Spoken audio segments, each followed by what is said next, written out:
Assalamu alaikum student, how are you? Hope you are good. Today we are going to start our new session. At the moment we are with our English book. In English we have got two books. The first one is Beehive, which is the literature one, and the second is The Moment, which is the supplementary one. Let's start with the Beehive one. Today we are with the first chapter, The Fun They Had, written by Isaac Asimov. आज हम English literature में first chapters को देखने वाले हैं, जो है the fun they had. इसके राइटर हैं इसाक एसिमोव। इसाक एसिमोव की बात की जाए तो ये एक अमेरिकन राइटर हैं, प्रोफेसर ऑफ बायोकेमिस्ट्री। बायोकेमिस्ट्री एक ऐसा सब्जेक्ट है जो रिलेटेड है साइंस से। इसाक एसिमोव के वर्क्स की बात की जाए तो इनके वर्क्स ज़्यादातर साइंस फिक्शन पर हैं और इसी के लिए पॉपुलर भी हैं। साइंस फिक्शन हम जानते हैं, फिक्शन एक ऐसी स्टोरी होती है जो पूरी तरीके से इमेजिनेशन पर होती है। तो जैसा कि हम इस चैप्टर्स में भी देखने जा रहे हैं कि जो ये स्टोरी है वो बिल्कुल पूरी तरीके से इमेजिनेशन पर बेस्ड है। तो आइए इस स्टोरी को देखते हैं, the fun they had. The fun they had की बात करें तो इसमें जो हम पढ़ने जा रहे हैं वो है स्कूल के बारे में। ऐसा स्कूल जो आज से 100 साल बाद देखने को मिलेगा, the school of the future. जैसा कि आप स्क्रीन पर देख सकते हैं, कुछ पिक्चर्स बनी हुई हैं। पहले पिक्चर्स को देखते हैं तो इसमें लिखा हुआ लर्निंग थ्रू कंप्यूटर्स। जैसा कि हम आज देखते भी आ रहे हैं, जिस तरीके से टेक्नोलॉजी इंक्रीज़ कर रही है और जिस तरीके से टेक्नोलॉजी में तरक्की हो रही है, लगातार जो लर्निंग है वो कंप्यूटराइज बेस्ड हो गई है। दूसरी पिक्चर को देखें, दूसरी पिक्चर हमारी जो है वर्चुअल क्लासरूम की है। वर्चुअल क्लासरूम क्या है? वर्चुअल क्लासरूम एक ऐसा क्लासरूम है जो रियल क्लासरूम नहीं होता, बल्कि जो इसमें जो टीचिंग वो होती है वो बिल्कुल पूरी तरीके से कंप्यूटर बेस्ड होती है, कंप्यूटर सॉफ्टवेयर के थ्रू होती है, इंटरनेट के थ्रू होती है। तीसरी पिक्चर को देखते हैं तो इसमें लिखा हुआ है मूविंग ई टेक्स्ट। मूविंग ई टेक्स्ट, इसमें जो सारी बुक्स होती हैं वो उसके जो टेक्स्ट होते हैं वो मूव करते रहते हैं।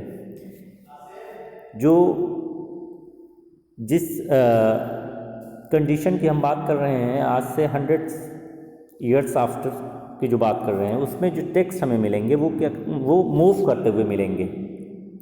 बट इन कंपैरिजन आज अगर हम देखें आज के टेक्स्ट को देखें तो वो पेपर्स पर रिटन हमें मिलते हैं, जो लिखे हुए होते हैं।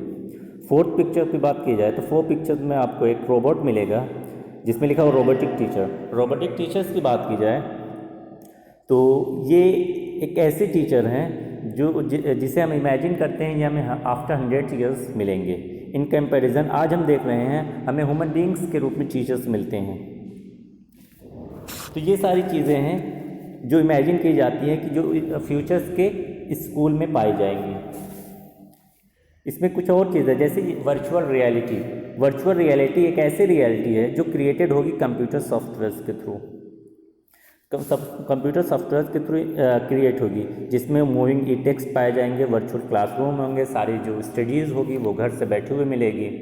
अगर हम कंपैरिजन करें फ्यूचर के स्कूल की और आज के जो स्कूल है उसकी कंपैरिजन करें तो आज जो हम स्कूल देखते हैं उसमें हमें जो टीचर्स मिलते हैं वो एक ह्यूमन बीइंग्स के रूप में मिलते हैं। हम स्कूल में आते हैं, हमें बिल्डिंग्स मिलती हैं, हमें खेलने के लिए प्लेग्राउंड मिलते हैं, हम सारी एक्टिविटीज़ करते हैं, हमारे फ्रेंड्स होते हैं। बट अगर कंपैरिजन की जाए स्कूल इन द फ्यूचर्स की, जो कि हम इस चैप्टर्स में पढ़ने वाले हैं, तो उसमें हम देख रहे हैं बिल्कुल पूरी तरीके से एक वर्चुअल है, जो रियल ना होकर वर्चुअल है। इसमें हम घर ही पर रहेंगे, हमारे सामने जो टीचर होंगे वो मैकेनिकल टीचर होंगे।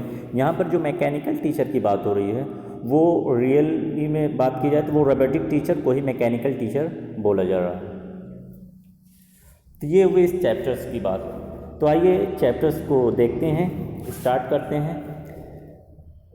इस स्टोरी की बात की जाए तो ये स्टोरी दो स्टूडेंट्स से रिलेटेड है, एक मार्गी एंड दूसरे जो हमारे टॉमी। मार्गी 11 ईयर्स की है और टॉमी 13 ईयर्स की। तो देखते हैं स्टोरी को। सबसे पहले मार्गी even wrote about it that night in her diary. तो इसमें सबसे पहला कैरेक्टर हमको जो मिल रहा है वो मार्गी है। मार्गी के बारे में बात हो रही है कि मार्गी अपने डायरी में कुछ चीज़ें लिखती हैं। अब डायरी में क्या चीज़ें लिखी जाती हैं? डायरी में वही चीज़ें लिखी जाती हैं जिसे हम समझते हैं ये काफ़ी इम्पोर्टेंट है, जो जिसे हमें आगे के टाइम में याद रखने की ज़रूरत हो, जिसे आगे हमें ज़रूरत पड़ सकती है, उसी को हम डायरी में लिखते हैं। देखिए आगे क्या होता है, डायरी में क्या लिखती हैं। ऑन द पेज हेडेड 17 में 2157। तो यहाँ पर जो बात हो रही है, जिस फ्यूचर स्कूल की बात हो रही है, वो डेट यहाँ पर दी हुई है 17 में 2157। तो आज से करीब करीब 136 ईयर्स आफ्टर की बात हो रही है। अब उसमें क्या लिखी हुई बात है? She wrote today Tommy found a real book. अब मार्गी क्या लिखती हैं? मार्गी लिखती हैं कि आज के दिन कौन सी डेट की बात हो रही है? 17 में 2157 की बात हो रही है कि इस डेट को टॉमी, जो कि इस स्टोरी के दूसरे कैरेक्टर हैं, उनको एक रियल बुक मिलती है। अब रियल बुक कौन सी है? रियल बुक वो बुक है जो हम आज पढ़ते हैं, जो प्रिंटेड होती हैं पेपर्स पर, उसी को रियल बुक कहा जा रहा है। तो उन्हें टॉमी को एक रियल बुक मिलती है। अब ये रियल बुक उनके लिए एक शॉकिंग है, बिल्कुल स्ट्रेंज है। क्यों स्ट्रेंज है? क्योंकि ये बात हो रही है कि आज से 100 ईयर्स के बाद जो बुक्स होंगी वो बिल्कुल टेली बुक्स के रूप में होंगी, जो स्क्रीन पर होंगी। इसका मतलब ये हुआ कि ये जो आज हम बुक्स देख रहे हैं प्रिंटेड हैं पेपर्स पर, ऐसी कोई किताब या ऐसी कोई बुक्स नहीं होगी। तो इसके लिए तो ये जो चीज़ें उन्हें मिली हुई हैं बिल्कुल स्ट्रेंज लगती हैं, एक सरप्राइजिंग लगती हैं। आगे क्या होता है देखते हैं। It was a very old book. अब जाहिर सी बात है कि ये जो रियल बुक होगी वो बहुत ही ओल्ड बुक होगी। Margie's grandfather once said that when he was a little boy his grandfather told him that there was a time when all stories were printed on papers।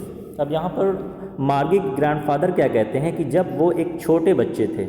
अब यहाँ पर देखिए मार्गी के ग्रैंडफादर कह रहे हैं कि जब वो छोटे बच्चे थे तो उनके ग्रैंडफादर कहते हैं कि एक ऐसा टाइम था when all stories were printed on papers.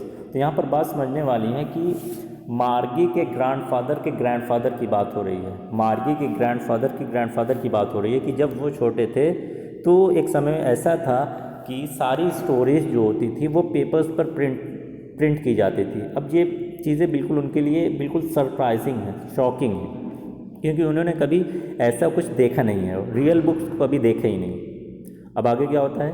They turn the pages which were yellow and crinkly. अब जब उन्हें बुक मिलती है तो वो क्या करते हैं? पेज को टर्न करते हैं, पेज को बदलते हैं। जाहिर सी बात, हमें भी कोई बुक मिलेगी तो हम उसमें देखेंगे क्या चीज़ें इसमें लिखी हुई हैं, क्या चीज़ है। तो उस बुक के बारे में बताया जा रहा है विच वर येलो, वो येलो थी। तो जाहिर सी बात है जब कोई बुक्स होती है जो पुरानी काफ़ी ज़्यादा हो जाती है तो उसके पेजेस जो होते हैं वो बिल्कुल येलो हो जाते हैं, पीले हो जाते हैं। एंड क्रिंकली, यहाँ पर क्रिंकली वर्ड हो रहा है। क्रिंकली का मतलब देखिए साइड में लिखा हुआ है विथ मैनी फोल्ड्स और लाइन्स। जैसे कोई पेज लें, पेज को लेकर अपनी मुट्ठी में ले लें और बंद कर दें, बंद करने के बाद खोलें तो उसमें बहुत सारी लाइंस आ जाएंगी। इसी तरह से जो ओल्ड बुक्स होती हैं, जो बहुत ज़्यादा ओल्ड हो जाती हैं, तो उसमें बहुत सारे फोल्डिंग आ जाती है, बहुत सारी लाइनिंग आ जाती हैं, जो ये बताती हैं कि ये बुक्स काफ़ी ज़्यादा ओल्ड है, बहुत ज़्यादा पुरानी है। आगे देखते हैं। And it was awfully funny to read words that stood still instead of moving the way they were supposed to on a screen, you know। अब यहाँ पर होता क्या है? and it was awfully funny। अब उनको जो चीज़ें लगती हैं बिल्कुल फ़नी लगती हैं, मज़ाहिया लगती हैं। यहाँ पर awfully वर्ड आ रहा है। awfully का मतलब होगा अजीबोगरीब बिल्कुल। क्यों ऐसा लगता है? क्योंकि जो उसमें वर्ड्स लिखे हुए थे बिल्कुल स्टिल थे, बिल्कुल रुके हुए थे। क्यों ऐसा कह रहे हैं? क्योंकि जो चीज़ें, जो वर्ड्स वो पढ़ते हैं, जो बुक्स वो पढ़ते हैं, वो टेली बुक्स के रूप में होती हैं, वो स्क्रीन पर होती हैं। और वो जब एक पेज को पढ़ते हैं या एक स्लाइड को पढ़ते हैं तो वो नेक्स्ट स्लाइड आ जाती है, वो चीज़ें चली जाती है। या ये कह सकते हैं कि जो टेक्स्ट हैं वो मूव करते हुए रहते हैं। बट यहाँ पर उन्हें एक सरप्राइज़ लगता है। क्यों सरप्राइज़ लगता है? क्योंकि यहाँ पर जो टेक्स्ट लिखे हुए बिल्कुल स्टिल हैं, रुके हुए हैं। इसका मतलब जब वो आगे पेज को टर्न करते हैं तो पीछे की तरफ आते हैं तो वही वर्ड्स उन्हें उस पेज पर मिलते हैं, जबकि टेली बुक्स में ऐसा नहीं होता, उसमें जो टेक्स्ट होते हैं वो मूव करते हुए रहते हैं। इसीलिए ये चीज़ें यहाँ पर उनको बिल्कुल स्ट्रेंज लगती है, सरप्राइज लगती है। आगे देखते हैं। And then when they turn back to the page before it had the same words on it that it had when they read it the first time. जहाँ पर वही चीज़ें बताई जा रही है कि जब वो पेज को पीछे की तरफ पलटते हैं, पीछे की तरफ टर्न करते हैं, तो उनको वही सारी चीज़ें, वही सारे वर्ड्स मिलते हैं जो कुछ समय पहले, कुछ टाइम पहले वो अभी पढ़ चुके हैं या वो उन्हें देख चुके हैं। तो ये चीज़ें उन्हें बिल्कुल सरप्राइजिंग लगती है। अब आगे क्या होता है, said Tommy what a waste. अब यहाँ पर टॉमी क्या कहता है, टॉमी बिल्कुल नाराज़ होकर कहता है व्हाट अ वेस्ट, कितनी वेस्ट वाली चीज़ है। बिल्कुल भी उनको ये चीज़ें अच्छी नहीं लगती, जो बुक्स है वो बिल्कुल भी अच्छी नहीं लगती, और सीधा उनको वो बोल देते हैं कि ये बिल्कुल क्या है, वेस्ट है, बिल्कुल ख़राब सी चीज़ है। When you are through with the books, you just throw it away। और उसके बाद वो क्या कहते हैं, टॉमी कहते हैं कि जब इस किताब को आप पढ़ लेना, उसके बाद इस किताब क्या करना, थ्रो कर देना। क्यों कहते हैं, क्योंकि उनको ये चीज़ बिल्कुल, ये बुक्स कैसी लगती है, वेस्ट लगती है। वेस्ट वो लगती है जिसे हम बिल्कुल हमारे यूज़ में होती नहीं है, तो ऐसा लगता है कि ये बुक जो है बिल्कुल यूज़ की नहीं है। और वो टॉमी जो है मार्गी से कहते हैं जब इस बुक को पढ़ लेना तो इसे फेंक देना। I guess our television screen must have had a million books on it and it's good for plenty more, I wouldn't throw it away. उसके बाद यहाँ पर कंपैरिजन करते हैं रियल बुक्स को टेली बुक्स से। टेली बुक्स के बारे में क्या कहते हैं, कहते हैं कि हमारी जो टेलीविज़न स्क्रीन है उस पर ढेर सारे मिलियनों बुक्स हैं, यानी एक बुक्स को हम कंप्लीट करते हैं, दूसरी बुक आ जाती है, दूसरी बुक को कंप्लीट करते हैं, तीसरी आ जाती हैं, और इसी तरीके से और ढेर सारी बुक्स में इसमें ऐड हो सकती है टेली स्क्रीन पर। और इसलिए मैं इस टेली स्क्रीन को कभी भी थ्रो नहीं करूँगा। बट वो रियल बुक को क्या कहते हैं, रियल बुक बिल्कुल वेस्ट है, ये एक बार कंप्लीट होने के बाद इसे क्या ना फेंकना पड़ जाएगा। इसीलिए इसे मैं बिल्कुल हेट करता हूँ, इसको एक वेस्ट समझता हूँ। इसलिए जब इसे पढ़ने के बाद आप फेंक देना। बट जो टेली बुक्स हैं इस पर मिलियन बुक्स हैं, और इसलिए इसे मैं कभी भी थ्रो नहीं करूँगा। अब आगे देखिए क्या होता है, सेम विथ माइंड सेड मार्गी। अब मार्गी भी सुनने के बाद क्या कहती हैं, सेम विथ माइंड, ऐसा मेरे साथ भी है, ऐसा मैं भी करूँगी कि मैं भी पढ़ने के बाद इसे बिल्कुल थ्रो कर दूँगी। अब क्या होता है आगे देखते हैं।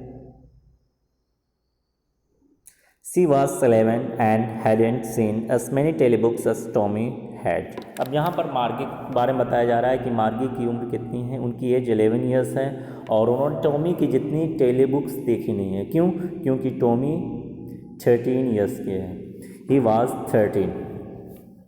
अब आगे क्या होता है, she said where did you find it. अब मार्गी जो है वो टॉमी से पूछती हैं कि इस किताब को आप कहाँ से पाए, where did you find it. In my house, he pointed without looking because he was busy reading.